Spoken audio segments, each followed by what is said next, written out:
Hi. Continuing the discussion last time that we had about Mike Tyson and Yiquan, we looked at some of the similarities, some of the differences. I wanted to take that a step further in this part to look at some subtle differences which end up having a very big change to the result, and also the theory behind the two systems and how they practically work as well. So the first one, which is not just in Mike Tyson boxing, but peekaboo style, but in every style of boxing and most of the martial arts, is that the primary weapon is the hitting hand. So for example, if you're jabbing and you're thinking about putting your forward pressure, intent into that hand and hitting, or here and across. So these kind of systems, we're really concerned with creating the most maximum damage through your weapons, your attacking hand. Kind of makes sense, right? In each one, and also in Xingyi as well, we're less concerned with the attacking hand, but what I call the passive hand being active, or often the retracting hand.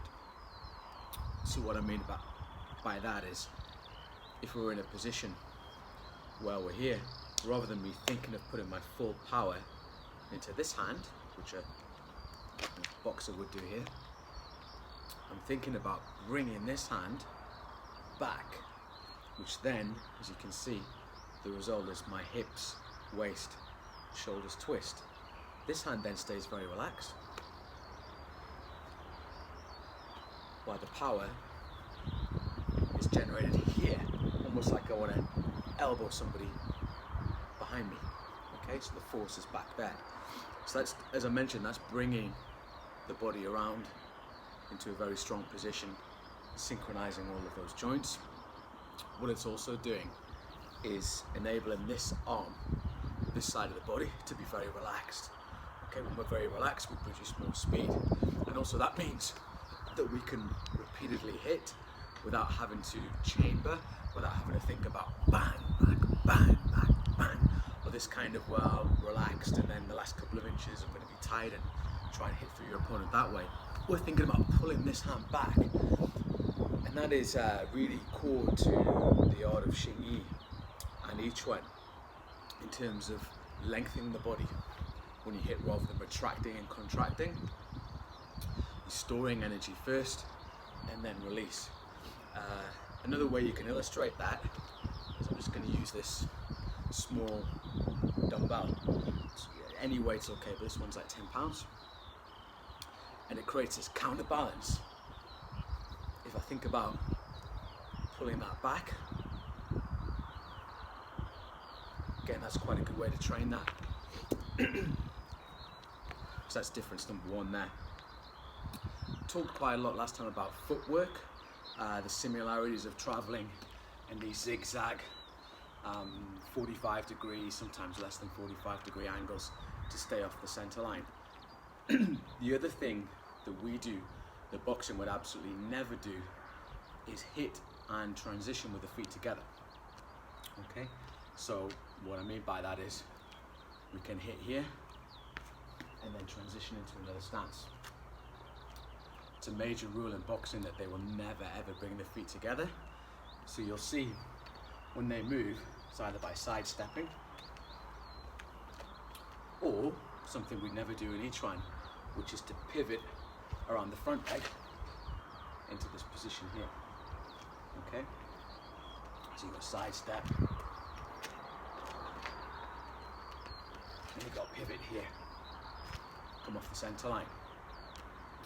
So the advantage we've got, or a big thing that boxing can't do, is, if you can imagine this point here is my opponent,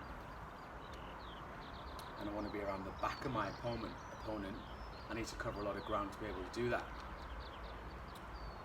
By adopting the stepping that we do, I can do that quite quickly. Okay, this way. For a boxer to be able to do that, you're going to have to step here, or maybe do a big pivot here and then another step here. there's going to be a lot more actions involved in doing it, and it's going to take a lot longer. Of course, the position is transitionary, so it looks, the reason why a boxer wouldn't want to do it is they wouldn't want to be hit in this position here, because the body's a small base. If I get hit, I'm going to get rocked. As I mentioned, it's transitionary, and we'd be hitting at the same time, so it would be to here, or there. Okay, so you'd be in it for a split second, and again goes with the core of the system to hit, move, hit, move, hit, move, which is in all of them. So you'd be hitting here, and here, and I could be around. So that definitely wouldn't occur in boxing. And the other thing, which the third and final point to make, is around the sporting aspects, which I touched on last time, and Xingyi and Yiquan being more like a street fighting art. So with our Jam Jong, we're developing the power and the ability to crash into the opponent and occupy space. With a boxer, or someone like a Tyson, he always wants to have this distance where he can hit and the opponent is here. I don't want to be too close, so I've got no distance to hit at all. Of course, Tyson likes to get under opponents and give the kind of, 6 inches of power here on an uppercut or a short hook or whatever. But if that distance is close too much, then he can't do that. So he wants to be able to keep some distance to be able to reload those punches and bring them back and change direction, all that kind of stuff. With Yiquan and Xingyi, we're crashing and occupying space, not so much concerned with what the opponent's doing. So we don't have gloves on, obviously, there's no referee there, but obviously we can then hit from a much closer distance. When we're in that position, here or here again, doing what I talked about before, with the opposite hand to make those kind of movements without having to reload those punches or strikes, or maybe a headbutt. So they wouldn't do that in boxing. So again, there's 3 differences to add to the last video, and have some fun with your training. Thanks.